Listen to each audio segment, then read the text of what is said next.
kati ya Bwana Yesu pamoja na yule mama Msamaria. Tuko pamoja mpaka hapo Sasa katika mazungumzo walifikia katika mazungumzo haya. Nisomee hilo andiko. Nasemaje? Ninyi mnaabudu msichokijua. Ninyi mnaabudu msichokijua. Sisi tunaabudu tukijuacho. Sisi tunaabudu tufanyaje? Tukijuacho. Kwa chochote kile katika ibada ni kuabudu unachofanyaje? Unachokijua. Ndio maana Biblia inaanza hivi, Mwanzo 1:1. Mwanzo 1:1, sio hiyo. Kuna remote iko kwenye karatasi. Soma 1:1 kwanza kati tutafuta baadaye. Mwanzo 1:1. Inasemaje? Vipi tena? Anasema, naam, hapo mwanzo Mungu aliziumba mbingu na nchi. Na nchi. Hapa nikuuliza swali moja. Kipi kinatangulia, Mungu au maandiko?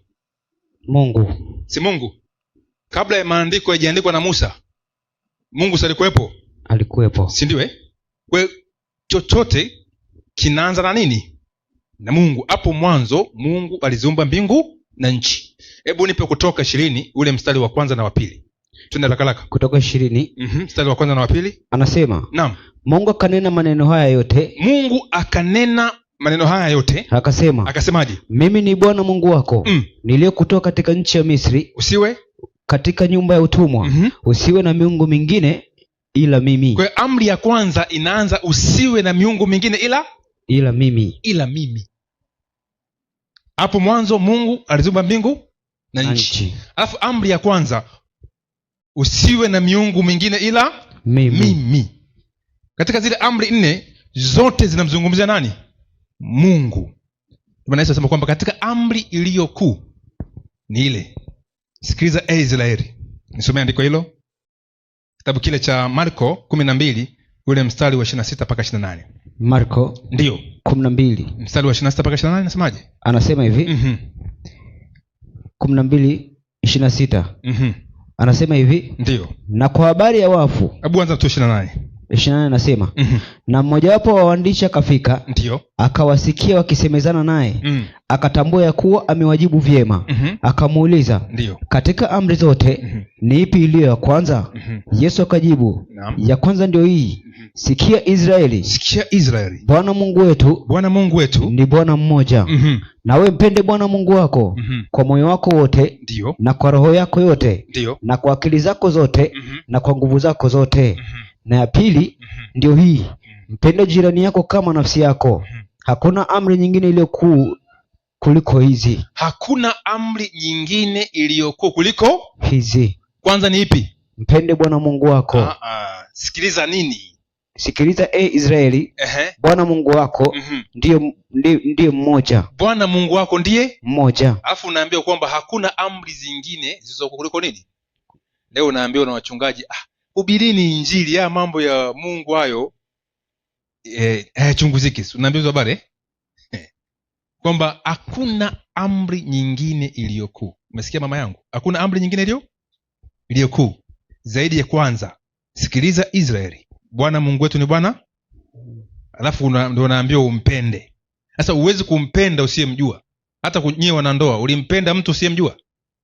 Ulimuona kwanza ukashawishika?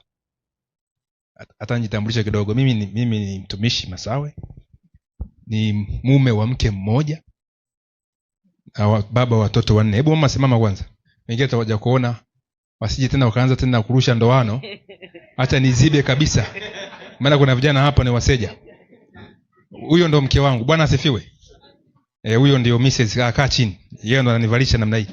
Sasa ipo nyingine, tafuta tibu. Sasa kumbe huwezi kumpenda mtu pasipo kumjua, si ndio manake? Watu sikiliza Israeli, Bwana Mungu wetu ni Bwana mmoja. Na Mwanzo 1:1 inasema hapo mwanzo Mungu aliziumba mbingu na nchi. Sasa haiwezekani utoke hapa usimjue Mungu tunayemwabudu. Kila sehemu kuna Mungu au miungu. Kuna mtaalamu mmoja hivi alisema unaweza usikute vyovyote duniani, lakini huwezi kukuta nchi ama mji ambao hauna hekalu ama nyumba ya kuabudia. Uongo kweli? Kila sehemu ina sehemu ya Mungu ama miungu. Sasa na mimi pamoja na kusanyiko hili ambalo tumeitwa hapa, maana hapa kuna viongozi wako na viongozi hawa wanamtumikia Mungu.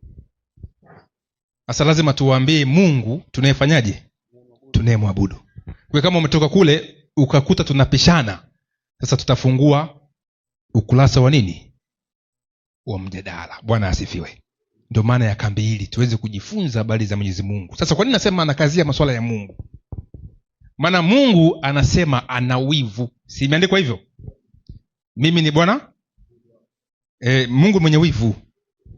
Ukisoma ile amri ya pili, usijifanyie sanamu ya nini, ya kuchonga, kwa mfano wa kitu chochote kilicho wapi, juu mbinguni, duniani na chini majini. Usivitumikie ama kuvisujudia, kwa sababu mimi ni Bwana Mungu, kwa sababu mimi Bwana Mungu wako ni Mungu mwenye nini, mwenye wivu, na wapatiliza wana maovu ya baba zao hata kizazi cha 3 na cha 4 wanichukiao, nami na walehemu 1000 wanipendao na kuzishika amri zangu. Na moja amri yake, sikiliza Israeli, Bwana Mungu wetu ni Bwana huyu. Atasikia hii Hesabu 25 mstari wa kwanza kuendelea chini hapo. 25:1. Tusikie wivu wa Mungu. Soma. Inasemaje? Basi Israeli akakaa Shitimu. Vipi tena? Betri zimeisha? Watu wa mawasiliano au? Rekebisheni vitu hivyo ili tule neno.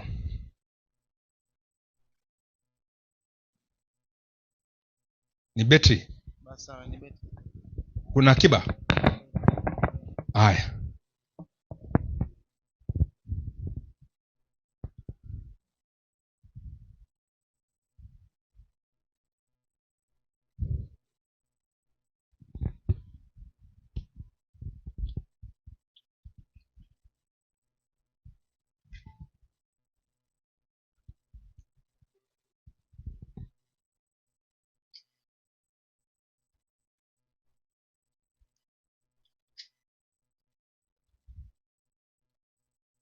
Twende haraka.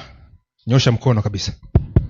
Twende kazi. Anasema, naam. Basi Israeli akakaa Shitimu. Israeli akakaa wapi? Shitimu. Kisha watu wakaanza kuzini pamoja na wanawake wa Moabu.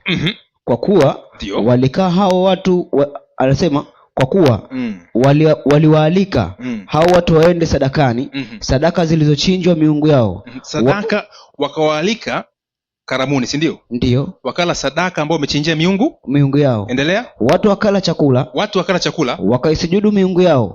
Ikawa Israeli kujiungamanisha na Baal Peori. Hasira za Bwana zikawaka juu ya Israeli.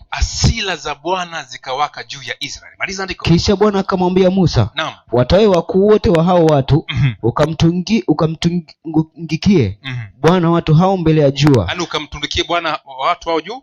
Si utundiki wewe, kuna ile miti inachongwa, alafu tunafahamu unavyoanika, sijui nini tuseme, yani mtu unachongwa alafu unachomwa hapa tumboni hapa, inatokea hapa, unaning'inia hivi. Yani Bwana chukua wakuu wao walioabudiwa miungu, nitundikie hapo. Endelea na andiko. Anasema, naam, ili kwamba hizo hasira kali za Bwana ziwaondokee Israeli. Basi Musa akamwambia waamuzi wa Israeli, waueni kila mtu watu wake waliojiungamanisha na Baal Peori. Na tazama, mtu mmoja miongoni mwa wana wa Israeli. Natosha. Umesikia Mungu alikasirika kwa sababu wameabudu miungu mingine, wakanikasirisha. Wakalifanyaje? Wakanikasirisha. Unajua hakuna kitu kinauma kama mahaba. Uongo kweli? Kabisa. Unajua wivu wa mwanaume unafuka moshi pale ambapo mke wake anachukuliwa na mtu mwingine. Ndani mnasikia huko jamaa huko kafanyiwa kitendo kizito. Hapo waga hata Sulemani kaandika hiyo kitu hapo. Hakuna mtu ambaye anaweza akakaa akawekewa makaa ya moto kifuani akafanyaje? Akavumilia. Huo ndio wivu. wivu una nguvu sana kama mauti, inaandikwa hivyo. Ndio maana hao, kwa sababu ya wivu wa Mungu, kwa wao kumgeuka Mungu ilileta mauti, wakatundikwa. Leo wachungaji, juzi Pastor Semba ananijibu na mimi nimemjibu, yani wanachukulia mambo ya Mungu ni kitu cha nini, cha kawaida. Ndio maana katika dhambi zote Mungu alikuwa anavumilia, ukimfanyia zote anavumilia. Lakini ukiabudu Mungu, aidha utundikwe au peleke wapi? Babeli. Kwa hiyo rafiki yangu, ndio maana sisi tunakuja kufanya matengenezo. Tengenezo la kwanza ni Mungu gani anayeabudiwa? Bwana asifiwe. Amen. Hayo mengine huko tutavumilia.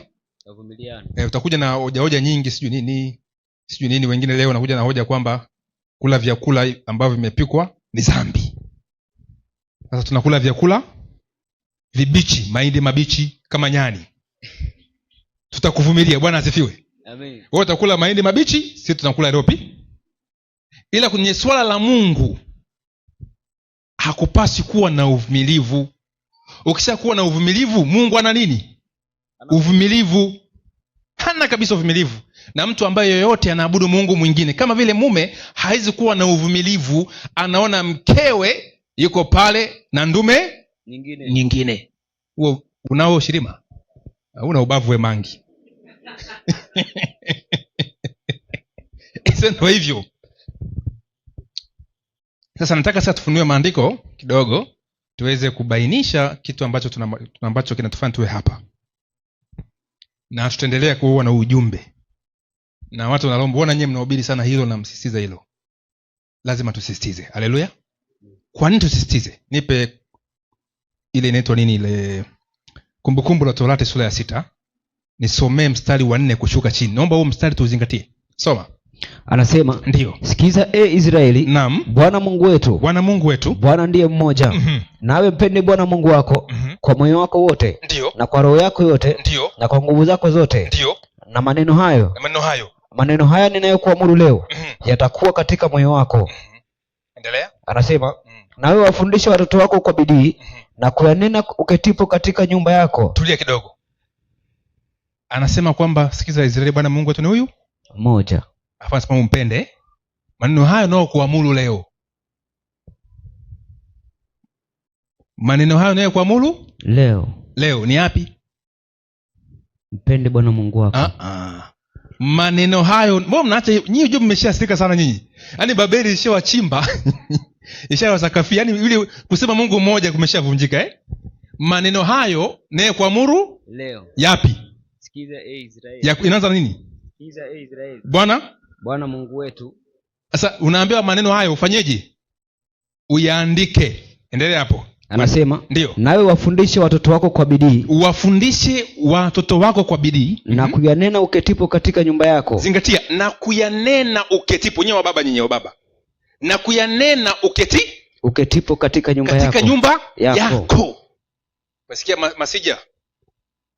Uyanene kwamba Mungu ni huyu mmoja. Endelea. Anasema, na utembeapo njiani. Na utembeapo wapi? Njiani. Yaani ukitembea njiani, Mungu ni huyu mmoja. Mungu ni huyu mmoja. Endelea. Na ulalapo. Yaani ametufundisha mambo ya kulala Sasa mimi naongezea hapo. Yaani ukiweka mto, Mungu ni huyu. Endelea. Na uondokapo. Ukiamka asubuhi, Mungu ni huyu. Yafunge yawe dalili juu ya mkono wako, nayo ndio yatakuwa kama utepe. Wapi? Katikati ya macho yako. Ningeonyesha picha ya Wayahudi wamejifunga hapa kamba.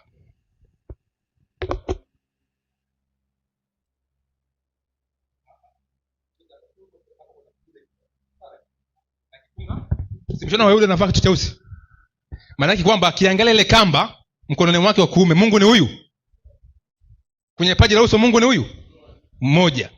Yesu akamwambia, mmefunga hirizi zenu zile tizititi hapa chini, zinaburuza chini, akito kama ni wanafiki lakini zile kwa zina maana ni kipindo, ni kikamba ambacho kinachuka chini huko, na zingine kamba kwa nafunga. Sasa neno hirizi ni tafasiri mbovu, inaitwa tizititi kwa Kiebrania. Ilikuwa wanafunga vitu yani wakumbushe kwamba wasikosee Mungu ni huyu mmoja, na kile kikamba ana amri 10. akikiona amri ngapi? 10. Endelea na andiko. Anasema ndio, tena yaandike juu ya miimo. Zingatia, tena yaandike juu ya miimo ya nyumba yako, na juu ya mlango wako. Na juu ya malango yako. Leo kwenye malango tumeweka nini? Au kwenye miimo? Wewe ukiingia humu, kuna nyumba tukiingia leo ndani, nyumba za watu hapa, ule wakuta humu yaache. Si ndio Yaani watu hatujiamini Watu wanakuta nini kwako? Bwana asifiwe. Yaani andika pale, Mungu ni huyu mmoja aliye Baba. Haleluya. Mambo ni mengi Sasa hiyo ndiyo tunaambiwa. Ndio maana watoto wetu, mtoto wa Kiebrania akifikisha miaka 12 anakuwa ameshakalilishwa vitu kama hivyo vyote. Anaitwa Bal Mitzah, yaani mwana wa Tora. Mwana wa nini? Watoto wako umekalili nini? Wewe umekalili nini? Hivi ni kukisamisha hapa hivi, unaandikwa kuna Mungu mmoja kweli kichwani mwako hapa? Vitaris, mfamasia, una nini? Mama nani? Kevin, unaandikwa umekalili? Au umekalili nyanja zinakatawaje unavyotupikia hapa? Bwana asifiwe. Weka vitu wapi? Kichwani. Weka mengine, lakini weka vitu kuhusu Mungu wa mbinguni. Maana Yesu alikuja kumfunua Mungu wa wapi? Wa mbinguni. 17:3 Yohana mtakatifu. Nisomee 17:3. Naam. Anasema Yohana, na uzima wa milele ndio huu. Zingatia, na uzima wa milele ndio huu, wakujue wewe Mungu wa pekee wa kweli, na Yesu Kristo uliyemtuma. Simona, mmezingatia huo ndio uzima wa nini? Ni uzima wa nini? Ukishika hizi amri 6 za juu kaacha kule, umekwisha. Sasa naomba sasa niwape maandiko sasa hapa kuhusu Mungu. Najua kuna ndugu yangu mtoka kule, ulikuwa unatamani kusikia hizi habari, si ndio? Manake sasa zisikilize vizuri hizi habari. Sasa twende hapo.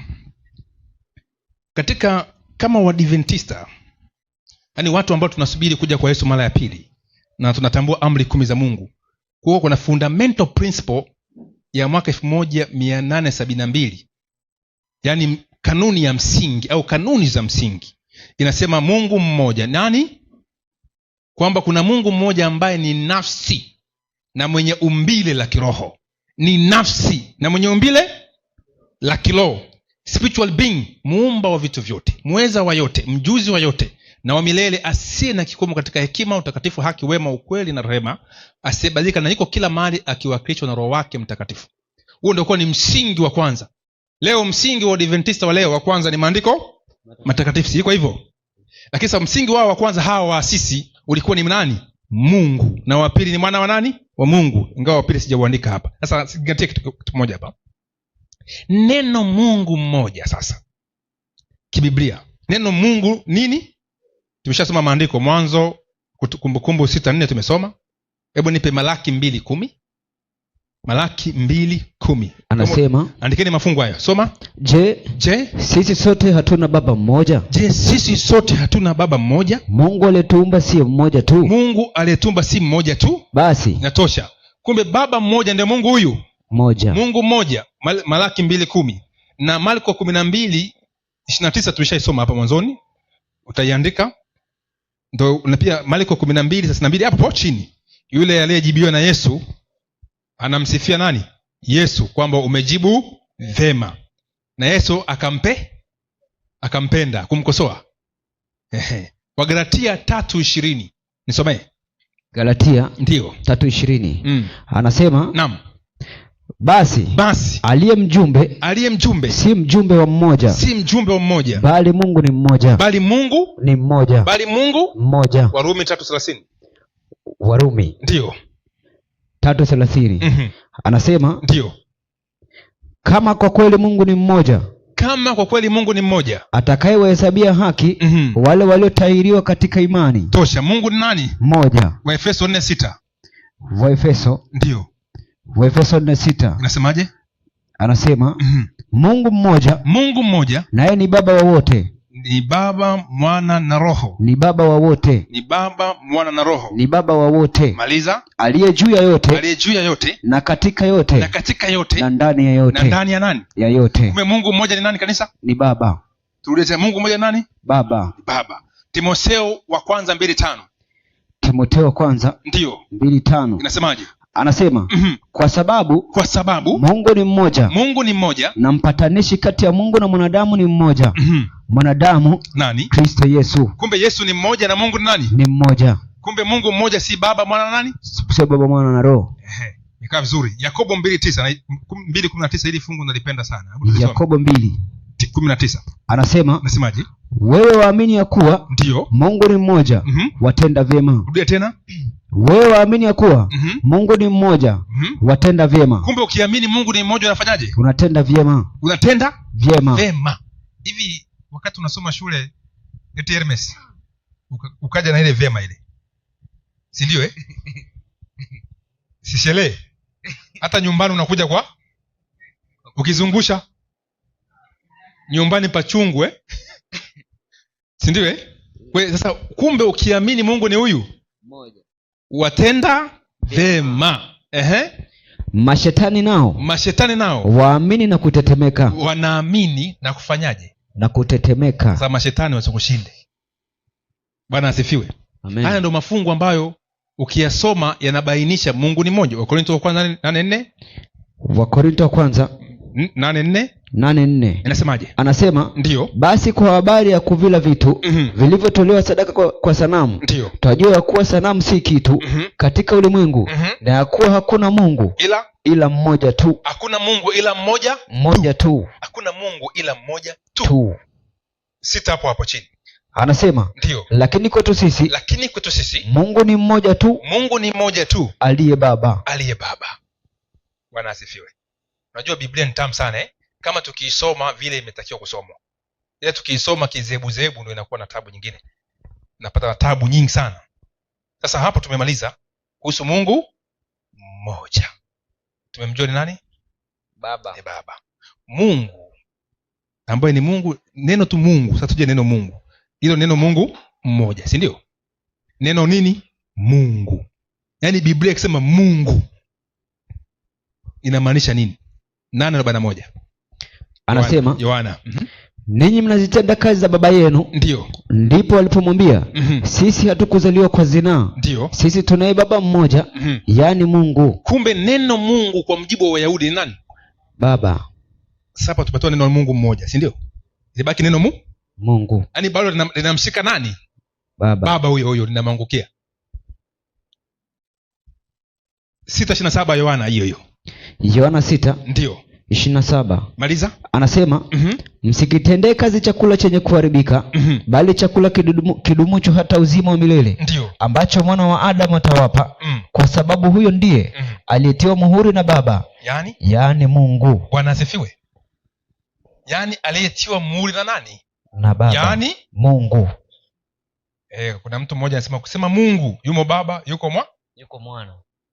Si unamfahamu huyo mchungaji? Nitamweka hapa. Wathesalonike wa kwanza 3:13.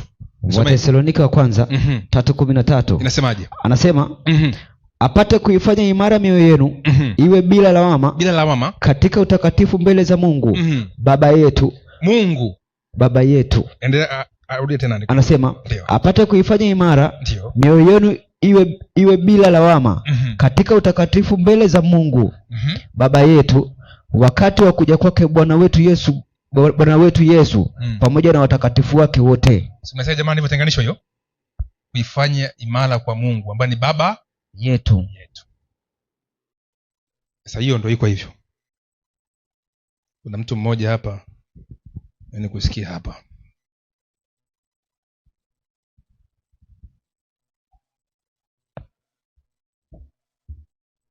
Nina hazina nyingi hapo, ukitaka nitawapa ili tuweze kupata vitu vizuri.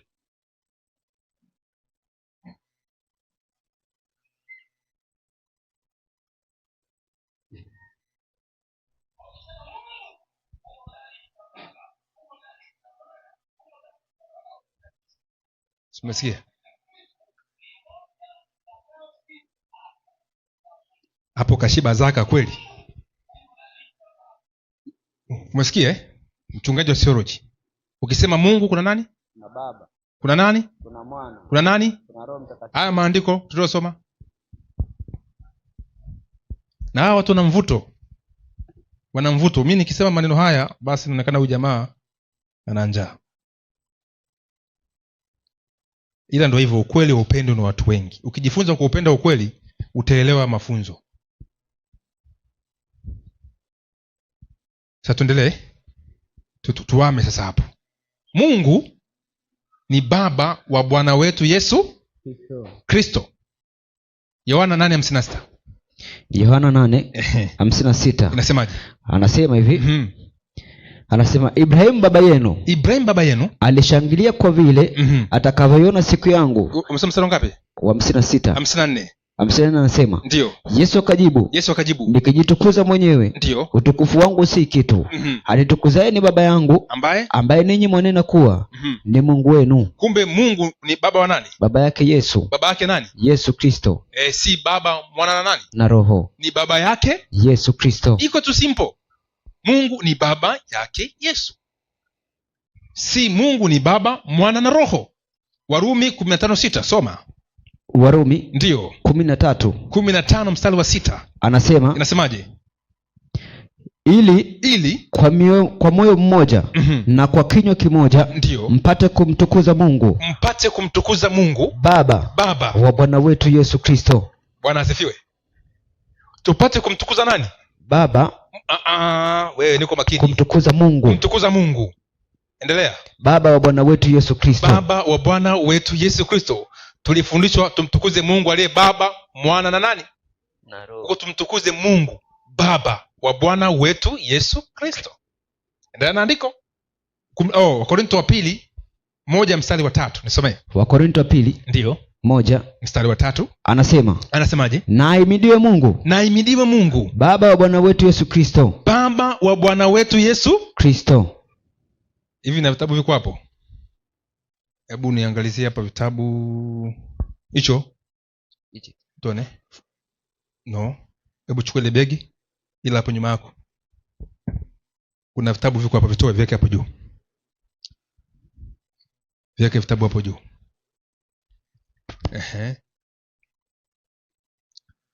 Nisomee hiyo mwongozo wa ICD hapo. Mwongozo wa ICD. Nisomee ukurasa wa 180.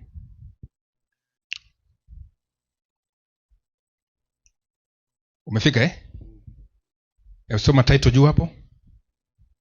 Anasema imani za msingi za Waadventista wa Sabato. Nenda imani ya pili. Anasema utatu. Kuna Mungu mmoja Baba, Mwana na Roho Mtakatifu. Sasa rudia Wakorintho wa kwanza 1:3. Wakorintho wa kwanza hapo usitoke, weka mkono. Wakorintho wa pili 1:3. Wakorintho wa pili 1:3. Inasemaje?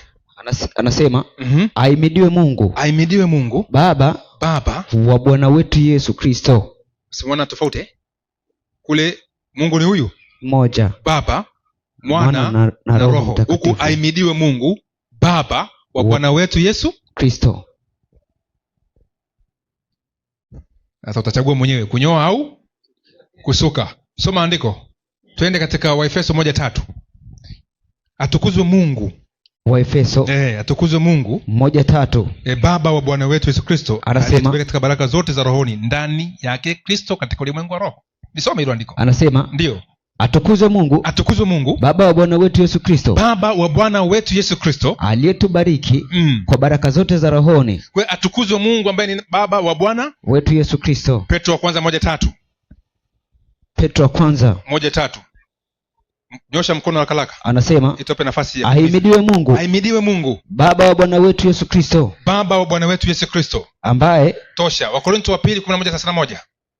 Wakorintho wa pili anasema ndio.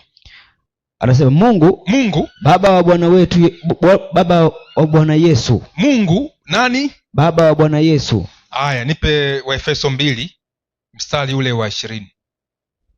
Anasemaje? Mmejengwa juu ya misingi ya mitume na manabii. Mmejengwa juu ya misingi ya mitume na nani? Na manabii. Sasa sikiliza kwa makini. Hao ni nani hao? Hao ni nani hawa? Si mitume. Tumejengwa juu ya misingi ya mitume na manabii. Na manabii unasema Mungu ni nani? Mmoja. Hapa katika mafungu haya. Mungu ni nani? Baba wa Bwana wetu Yesu Kristo. Mungu ni Baba wa Bwana wetu Yesu Kristo. Tumsikilize nani? mitume na manabii. Mitume na nani? Na manabii. Sasa sisi tumeamua kuwasikiza mitume na manabii. Na manabii. Hapa utuondoe. Bwana asifiwe. Amen. Utuondoe hapa. Hata kambi likiishia leo tumetosheka kabisa.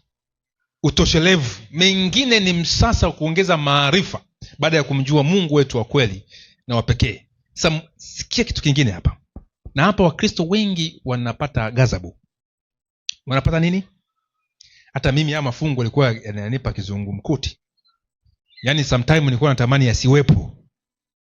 Kipindi hicho ningekuwa na uwezo wa kuedit Biblia dunia nzima, nikaedit hizi aya. Nikiziedit zote. Kwa sababu zinakela katika ile imani ya awali ambayo tulikuwa nayo. Mafundisho ya zamani ambayo hayana nguvu yote. Mika 5 mstari wa 2 na mstari wa 4. Mika 5. Maandiko hapa title, Mungu Baba ni Mungu wa Bwana wetu Yesu Kristo. Maandiko 6 haya. Soma. Mika 5:2. Inasemaje? Anasema, inamtabiri Yesu Kristo. Soma. Bali wewe Bethlehemu Efrata, uliye mdogo kuwa miongoni mwa elfu za Yuda, ndio kutoka kwako wewe atanitokea mmoja atakayekuwa mtawala katika Israeli, ambaye matokeo yake yamekuwa tangu zamani za kale, tangu milele. Tulia kidogo. Tunakubaliana kwamba ili andiko linamtabiri Yesu? Nyosha mkono kama unakubaliana. Asante. Sasa nipe aya 4. Anasema, ndio, naye atasimama na kulisha kundi lake kwa nguvu za Bwana. Atalilisha kundi lake kwa nguvu za Bwana, kwa enzi ya jina la Bwana, Mungu wake. Unaona hiyo Alafu na nyingine nimelisahau hapa. Lipo ila hapa. Umesikia? Hebu ndilo andiko vizuri. Anasemaje? Naye atasimama na kulisha kundi lake. Atalisha kundi lake, si ambao ni mimi na wewe, si ndio? Kundi lake. Kwa nguvu za Bwana. Kwa enzi ya jina la Bwana. Mungu wake. Na hiyo kumeza inaweza kawa ngumu kama ni mwana utatu. Sikia kundi lake sasa. 12:32 Luka. 12:32. Anasema, ndio, msiogope enyi kundi dogo, kwa kuwa baba yenu ameona vyema kuwapa ule ufalme. Bwana asifiwe. Hilo ni kundi lake. Alafu sifa yake ni nini? Maana ujumbe huu ni mgumu kuumeza. Atalilisha kundi lake kwa jina la Bwana Mungu wake. Hiyo ni Yesu. Haya, Yohana 20:17. Ndio 20:17. Tuanze kwanza Marko hapa 15:34. Unajua kuna watu wanasema kwamba Yesu alimuita Baba kuwa ni Mungu wake kwa sababu alikuwa katika mwili. Si tunaambiwa hivyo Sasa tuanze hapa. Huyu ni nabii Mika katabili jambo hilo kwamba Yehova ni Mungu wa nani? Wa Yesu. Mimi ni nani nimpinge nabii? Maana hapo kunaingia tengeza theolojia. Unajua hapo Mika aliandika akiwa sijui amekaa kwenye kiti. Sasa hiyo mambo kama hayo. Kiswahili kinakuwa nini? Kirefu. Waga mimi nauliza, kwani Mika alishinda kutuandikia hayo? Mpaka kusubiri miaka 2000 utuambie hayo mambo. Sasa tuje katika Marko 15:34. Sasa Yesu akiwa msalabani. Alafu tutapanda katika Yohana 20:17. Soma. Anasema, ndio, na saa 9 Yesu akapaza sauti yake kwa nguvu. Eloi Eloi lama sabakthani. Maana yake ni ipi? Mungu wangu mbona umeniacha? Si ndio na ili Waislamu kwa kitusomea sana. Si ndio ufundi hicho. Sasa kama swali linakuja na wanaambia Masawe, kama Yesu ndio huyo Mungu mwenyewe, anamuomba Mungu gani? Tunaambia huu ni mwili. Simona ni ujanja tunafanya ujanja. Na Mkristo mmoja alisilimishwa pale Gizulai Kenya. Iliniuma sana kwenye hii mada. Lakini baadaye nilivyopata ufunuo nikagundua kwamba alisilimishwa kwa upumbavu wetu sisi. Ila tulikomaa akarejea. Haleluya. Baada ya kupata ufunuo. Sasa Mungu wangu mbona mfanyaje? Umeniacha. Wanakuambia hapa kwa naimba Zaburi 22. si ndio tunaambiwa hivyo ni wimbo tu, si ndio sasa alivyofufuka nasema kwamba hapo alikuwa katika mwili. Alivyofufuka sasa, je, kulikuwa na mabadiliko yoyote? 20:17 Yohana nisome. Yesu akamwambia usinishike kwa maana sijapaa kwenda kwa Baba, lakini nenda kwa ndugu zangu ukawaambie. Ndugu nani? Ndugu zangu ukawaambie. Ndugu zangu ukawaambieje? Ninapaa kwenda kwa Baba yangu, naye ni Baba yenu, yenu. Jamani, nani hapa ni ndugu ya Yesu? Nyoshe mkono.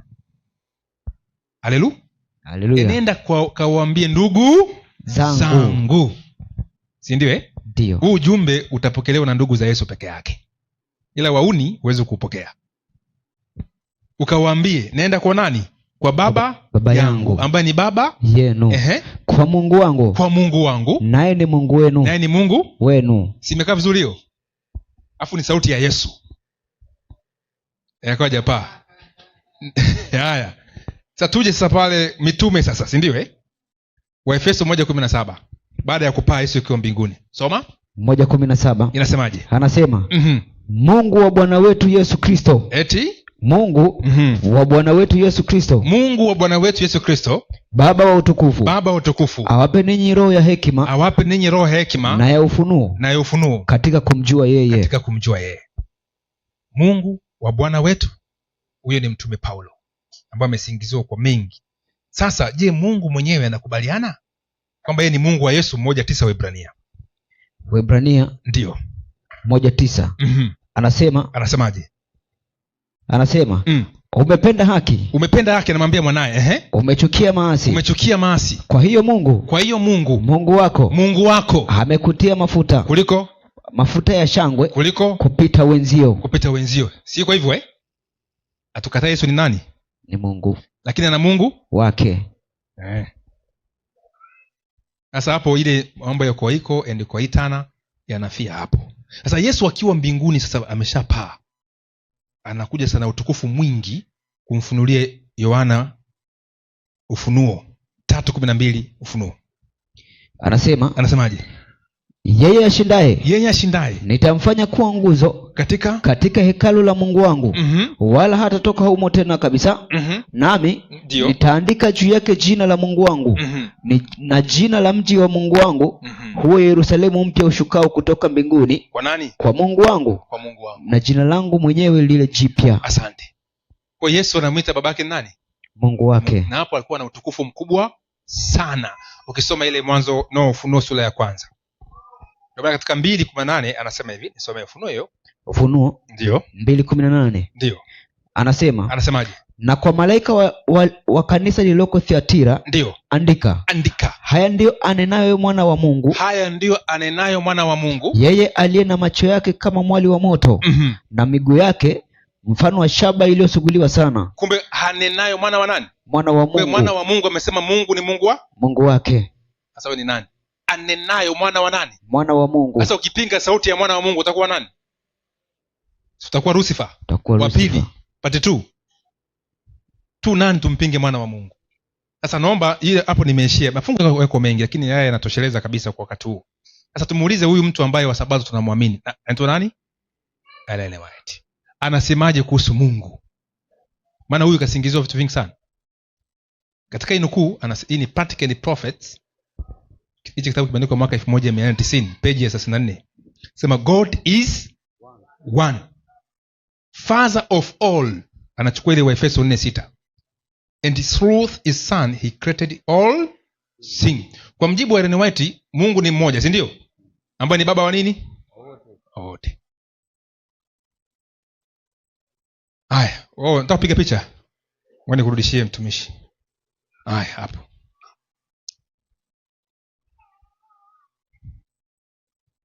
Sawa, tuendelee. Nukuu nyingine, mashahidi wawili watatu ndio kweli. Anasema, hii ni metafasiri kabisa. Hii ni Levi and Herald, March 1 mwaka 1890 ngapi? 92. Ni eligible source. Kuna Mungu mmoja tu, Baba. Mbona hiyo huyu mama ni kiboko. Na mtawala wa ulimwengu wote. Yaani ni Mungu mmoja na mtawala wa ulimwengu wote. Yeye ndiye aliye juu zaidi, asiye na mwanzo wala mwisho, chanzo cha uzima wote na sheria zote. Nukuu nyingine nitaweka hapa anapoelezea kwa Yesu. Hii nukuu vipi? Unaionaje hiyo? Hizi nukuu ngumu kuzipata kule. Sikia anavyosema nukuu nyingine. Ellen White. Hii ni The Ministry of Healing, ukurasa wa 422. Sema Baba na Mwana ni mamoja katika tabia, katika nia na katika mazumuni. Sawa Lakini sio mamoja katika nafsi. Katika hili Baba ndiye Mungu na Kristo ni mwana wa Mungu. Bwana asifiwe. Unajua ukiamua kupotea umepotea. Unajua mimi nilikuwa ni champion pale Magomeni, muda kama huu niko Magomeni nikifundisha uongo.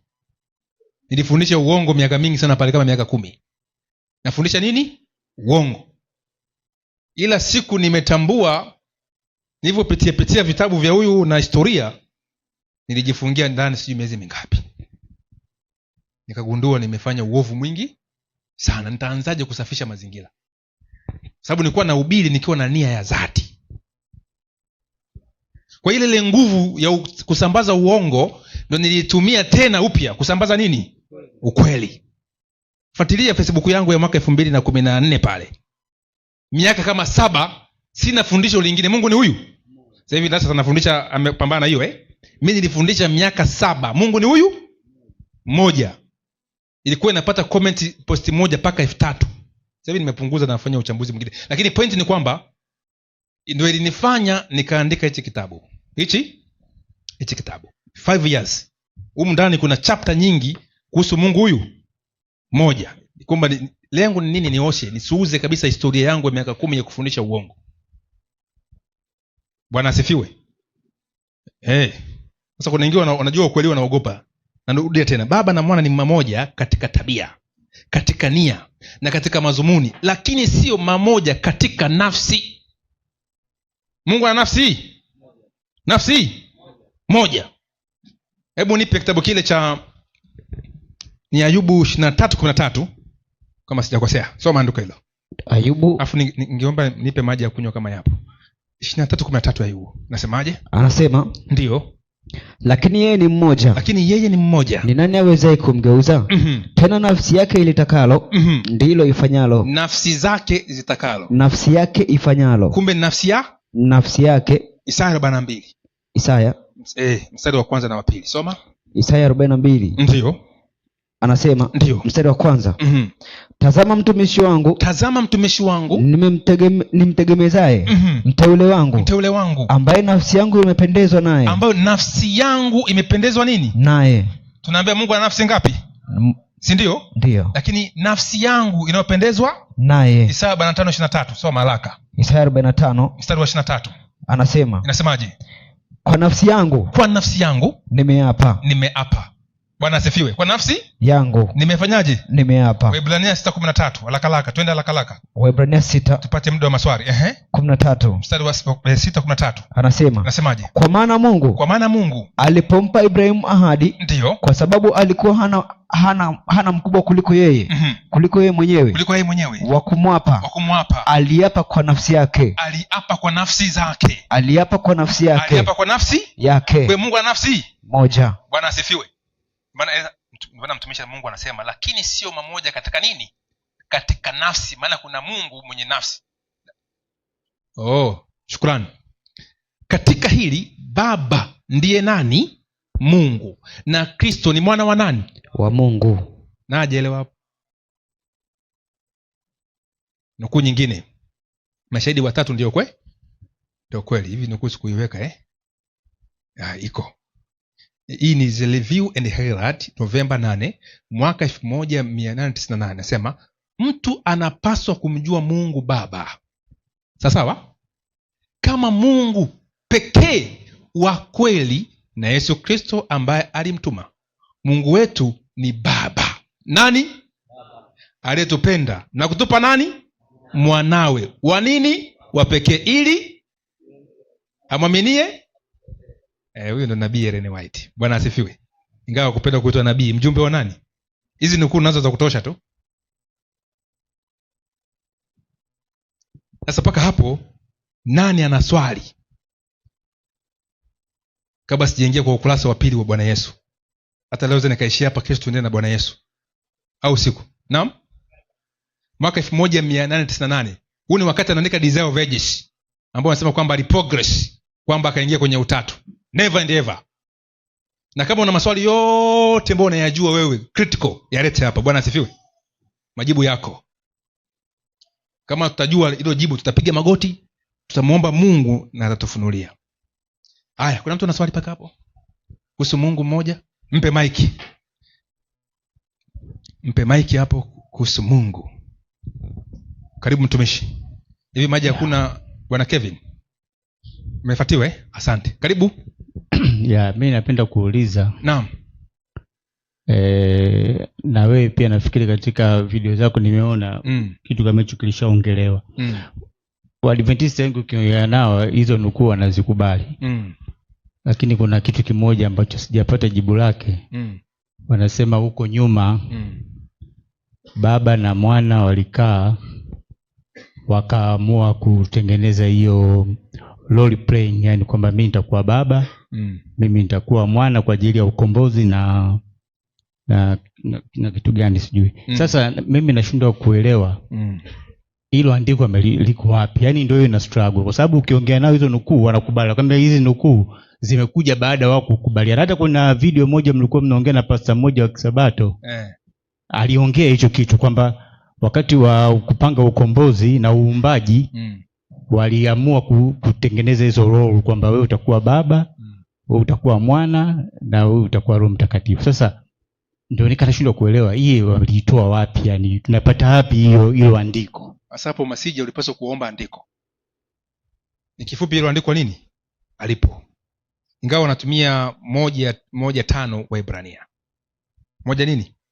5. Lakini wanaipindua.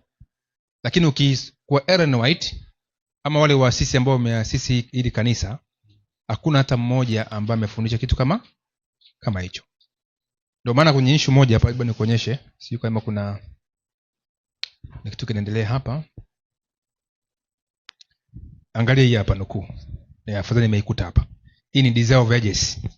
Inasema hivi, page ya 21. Sema the Father is a source of all divine power. Yaani baba ni nini? Ni chanzo cha nguvu za nini? Za uungu. Ni chanzo. Sasa walikaa lini akawa chanzo? Kama walikaa wakaunda uchanzo, ina maana baba ni hakuna chanzo, maana baba ni chanzo. Maana wewe unaitwa baba mtumishi Masija. Wewe si ni baba? Kwa nini unaitwa baba? Si ni baba. Wewe kama una mwana si nani? Kama Vitali si baba sasa.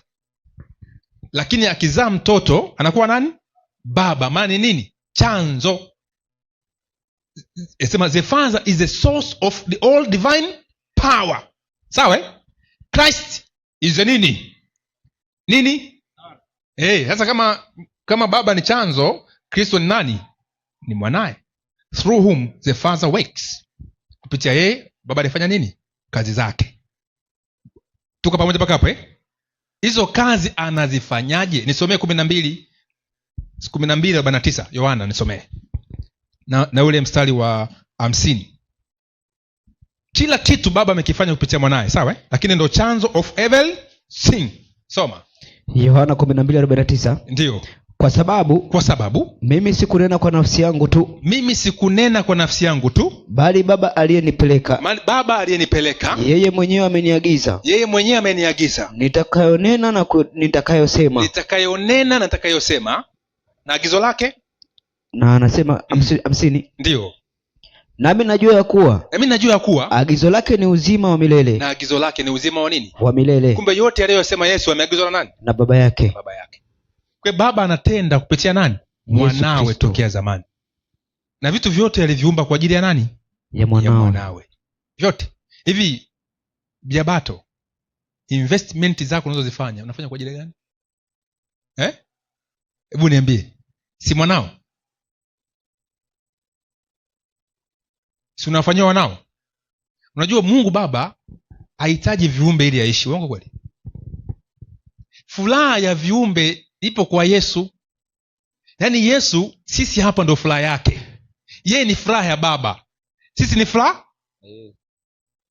Hebu nipe andiko hili, Misali 8. Nipe ule mstari wa 29 na 30 kama sijakosea hapo. Nafikiri hapo soma. 8:29. Ndio. Anasema, ndio. Alipoipa bahari mpaka wake, kwamba maji yake yasiasi amri yake, alipoagiza misingi ya nchi, ndipo alipokuwa pamoja naye. Ndio. Kama stadi wa kazi. Ndio. Nikawa furaha yake kila siku. Amekuwa furaha yake kila siku. Kumbe furaha ya Baba ni nani? Ni Yesu Kristo. Mimi wakati nimepata mtoto wangu wa kwanza, yani nisikia raha. Yaani hata kama sitaki yani nikiona mbu napambana kile huyo mbu atapata taabu sana wakati huo. Sasa paka hapo si furaha yangu kwa furaha ya mwana, furaha ya Baba ni nani? Mwana. Sasa sikia furaha ya mwana. Maliza andiko. Anasema, ndio. Nikawa furaha daima mbele zake. Nikawa furaha daima mbele yake. Nikifurahia dunia iliyokaliwa na watu. Maliza andiko. Na furaha yangu ilikuwa pamoja na wanadamu. Bwana asifiwe. Kwa furaha ya Yesu ni nani? Wanadamu. Ndio maana Yesu anasikia raha. Akajitoa sababu acha mimi niende nikafe kwa ajili ya nani? Ya mwanadamu. Baba kumtoa mwana ilikuwa ni si mchezo. Ila kwa sababu Yesu alitupenda upeo, Yesu akafanyaje? Akajitoa. Hivi unajisikiaje kumkataa huyo mtu?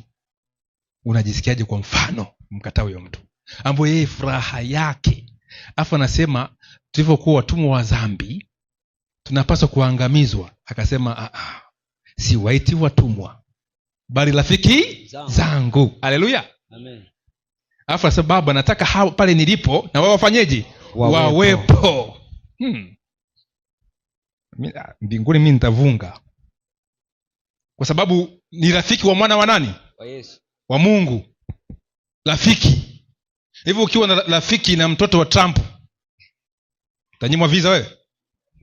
Uende pale ubalozini utauliza swali. Sema huyu nimemwekea mkono. Rafiki wa nini? Uko BBC kwamba Shirima rafiki wa nini? Utakuwa unatembea namna hiyo unadunda hivi. Sasa wewe ni rafiki wa mwana wa nani? Wa Mungu. Mwana wa nani? Wa Mungu. Tuna utukufu mkubwa sana. Sema bado hajafunuliwa. Siku ikitapozihirika tutang'aa. Maandiko yanasema kama nini? Jua. Kama nyota, kama anga. Sasa hivi unang'aa. Huu utukufu anaoona ni maibilisi tu, mapepo. Lakini siku pazia likifunuliwa utaona utukufu ambao uko nao. Swali nimekujibu Masija? Mungu atukuzwe. Kuna swali lingine? Muda wangu utakuwa umeisha. Hebu mpe mic. Kama muda umeisha unaweza kunistopisha tu. Tukaomba. Dakika 2. Ampe mic. Nisije nikamuumiza mwenyekiti. Bwana Yesu asifiwe. Amina. Swali langu litambatana na maelezo kidogo. Ndio. Mwanzoni ulisema ni muhimu sana kuweza kumfahamu Mungu. Naam. Na tumekuwa katika mashambulio makubwa sana dhidi ya imani ya utatu. Ndio. Sasa lakini ninapojaribu kuweza kuangalia katika maandiko, umetoa baadhi ya nukuu za Ellen G. White. Inaonekana kama swala la utatu kwenye Biblia halijapewa kipaumbele sana kuliko makosa mengine ambayo yamefanywa na kanisa la Roma. Kwa namna gani? Kwa mfano, kitabu cha Pambano Kuu nabii anasema ni kitabu ambacho kinapaswa kuweza kusambazwa kwa kasi. Ukitazama hichi kitabu hakina maonyo yoyote kile kuhusiana na imani ya utatu ambayo imekuwa imani kubwa sasa hivi. Anaonya makosa kama vile anasema kwa njia ya makosa makubwa mawili, imani ya kwamba kutokufa kwa roho na utakatifu wa Jumapili, shetani atawaleta wengi chini ya udanganyifu wake. Lakini hata katika kitabu cha Matukio ya Siku za Mwisho, kile ambacho mjumbe wa Mungu ameendelea kukazia hasa ni katika pambano la sheria ya Mungu, ibada ya Jumapili pamoja na ibada nini ya Sabato, utakatifu wa Jumapili pamoja na utakatifu wa Sabato. Kwa hiyo na waga napata mkanganyiko ninapoyaona makundi ya Waadventista wengine wakiwa wamejikita sana katika matukio ya siku za mwisho na marejeo ya Kristo hadi kufikia hatua ya kuweza kutaja muda wa kurudi kwa Yesu. Lakini nikiangalia pia makundi mengine yamejikita sana, hasa kundi letu, katika pambano la kuweza kumjua Mungu wa kweli na kuweza kuikana imani ambayo inakufanua Mungu katika nafsi tatu. Kwa hiyo swali langu lipo hivyo, sijajua kama maelezo yangu yameeleweka vizuri. Nimekuelewa. Na mimi nakujibu. Sasa hiyo umesoma Pambano Kuu, nafikiri ni ukurasa wa 511, sawa katika makosa mawili kwamba utakatifu wa Jumapili na nini na imani ya kutofufuka kwa roho. Imani ya Jumapili inatuunganisha na Ukatoliki, sawa na habari ya kutofufuka kwa roho inatuunganisha na nini? Umizimu. Na Ukatoliki unajua sina umizimu pia, unafahamu Sasa umizimu, Ellen White unajua hata neno utatu hajaje kulitumia katika maisha yake. Hajafanyaje kulitumia? Yeye alikuwa hana time hilo neno. Yeye alikuwa na focus kwa Mungu huyu wa kweli ambao tumechukua neno zake. Sasa kwenye umizimu mtumishi wa Mungu anasema nini? Nakupa andiko, sawa lake mwenyewe. Patikeni nini? And the prophet. Ukurasa wa 686. Inasema umizimu wa siku hizi, sikia vizuri. Anafafanua. Umetulia juu ya msingi ule ule, ni uwekaji katika mfumo mpya wa uchawi na ibada ya pepo ambayo Mungu aliikataza zamani. Petro akielezea hatari ambazo zingekuja kanisani katika siku za mwisho, anasema kwamba kama vile kulivyokuwa kwa manabii wa uongo ambao waliongoza Israeli katika dhambi, hivyo hivyo kutakuwako na walimu wa uongo wakimkana hata Bwana aliyewanunua, wakijiletea uharibifu usiokawia, na wengi watafuata ufisadi wao. Petro wa kwanza 2 mstari wa kwanza na wa pili. Hapa mtume Petro ameonyesha moja tabia za walimu wa nini? Walimu wa nini? Wa umizimu. Sikia vizuri. Wanakataa kumkubali Yesu kama mwana wa Mungu. Tuko vizuri peka hapo Kumbe ukiwa mwana mizimu unakataa kumkubali Yesu kama nani? Leo tukihubiri Yesu ni mwana wa Mungu, unafujo mnafujo. Si ndio Watu wengi wamefuta ushirika hapa. Wanakataa kumkubali Yesu kama mwana wa nani? Kuhusu walimu kama hao, mpendwa Yohana anasema wazi, ni nani aliye muongo ila yeye akanaye ya kuwa Yesu ni Kristo? Huyu ndiye mpinga Kristo, yeye amkanaye Baba na Mwana. Kila amkanaye Mwana hanaye Baba, hamkirie Mwana naye Baba pia. Yohana wa kwanza 2 mstari wa 22 na 23. Umizimu kwa kumkataa Kristo wamewakataa wote Baba na nani? Na Mwana. Na Biblia inatangaza wazi uzahiri huu kuwa ni nini? Upinga Kristo. Utasikia maana yake nini? Hii ni Bible commentary, Ellen White Bible commentary. Ellen White Seventh-day Adventist commentary volume 7 mwaka ni ukurasa wa 949. Sawa Sikia vizuri hapa. Wale ambao uchanganyikiwa katika uelewa wao wa neno, ambao ushindwa kuiona maana ya mpinga Kristo, kwa hakika watajiweka wao wenyewe upande wa mpinga Kristo. Tuko vizuri paka hapo mpinga Kristo ndo mizimu mwenyewe. Sikia James White anachokisema hapa, akielezea, akifafanua nukuu hiyo. Anasema hivi: ni nani aliye Mungu ila yeye akanaye kuwa Yesu? Huyu ni Ellen White. Yesu ni kuwa ni Kristo. Huyu ndiye mpinga Kristo, yeye amkanaye Baba na Mwana. Kila amkanaye Mwana anaye nini? Baba. Amkirie Mwana anaye Baba pia. Yeye akanaye nafsi ya Mungu na ya mwanawe Yesu Kristo anamkana Mungu na nani? Na Kristo. Sikia tafasiri yake. Hapa tunaweza kutaja utatu mtakatifu ambao unaondolea mbali nafsi ya Mungu na ya nani? Na ya mwanawe. Ndio iko hivyo. Kwa hiyo ukisikia leo mizimu wanakataa kumkubali Yesu ni mwana wa nani? Tuko pamoja paka hapo Na formula anayoitumia ni kusema Baba na Mwana na Roho ni Mungu huyu. Hapo umemkana Baba na umemkana nani? Mwana. Wewe ni mpinga nani? Mwalimu wa nini? Umizimu. Umesahau tena hapo. Huo ndio umizimu unaoelekewa hapo. Unajua Biblia inapokuwa inaandikwa kwamba Mungu ni huyu, usishie hapo hapo, si ndio? Kuna andiko lingine linasema Mungu ni huyu ambaye ni nani? Kwa hiyo ukisema habari za umizimu inabidi usearch mtume au mjumbe alilenga nini? Alimaanisha nini? Ndio maana wana utatu wote hawakubali Yesu alikufa. Uongo kweli? Na wana mizimu wote wanasema mtu akifa anafanyaje? Wanasema Yesu alivyokufa alienda kuhubiria roho nini? Kwa hivyo. Una swali lingine au umeelewa? Nimeelewa. Mungu akubariki sana. Amen. Jamani, muda wangu umeisha na mwenyekiti tena huyo ameshaninyoshia na suti yake leo na ulimi mrefu. Nitatochomokaje hapa? Tuko siku 7 jamani, si ndio jamani? Nikotaka sasa nielezee kuhusu mwana kibiblia na kwa roho ya unabii. Tutafunua nukuu zote ambazo uweze kuzipata kwa kawaida. Kwa hiyo ninakupa taarifa tu kwamba tuendelee kuwepo, walimu wapo, watakuja wengine, na hapa usiogope. Kama una swali nyosha nini? Ukiona mtu amechemka, toa usahihi. Unajua matengenezo wengi tuna matatizo mengi sana unajua Yani yeye akiona ka point kidogo anajitenga. Sasa sisi hapa tumeshakubaliana kwamba msingi wa kutuunganisha ni Mungu huyu, mengine tutavumiliana tukijifunza taratibu na hatua kwa nini? Kwa hatua. Bwana asifiwe. Ni wangapi unasema jamani hizi kambi tutaliombea? Haleluya. Na Mungu amefanya miujiza. Hata ile mambo yako yanakuhamisha, Mungu amelewa ameweka upepesi. Na ataweka upepesi zaidi na zaidi. Tuko sawa Kevin? Basi tutaomba, alafu tutarudi tena baadaye kuendelea na labda tu niseme kwamba kuna mratibu simama mtumishi wa Mungu. Huyu ni mtu mnyenyekevu sana. Unaweza hata asijiseme sana, hata mimi nimseme. Huyu ndio mratibu wetu wa kanda. Wa kanda ya Pwani. Yeye ndo ana organize kuunganisha kanda zote na utaratibu wote na kupambana mpaka kambi limefanyaje? Limekuepo. Sema je mkasema tu haya ameyafanya Masawe. Wako watu hapa. Bwana asifiwe. Wengine viongozi wengine wajakuja mpaka sasa. Hebu simama mzee wa kanisa mtumishi wa Mungu kaa. Huyu ni mzee wa kanisa.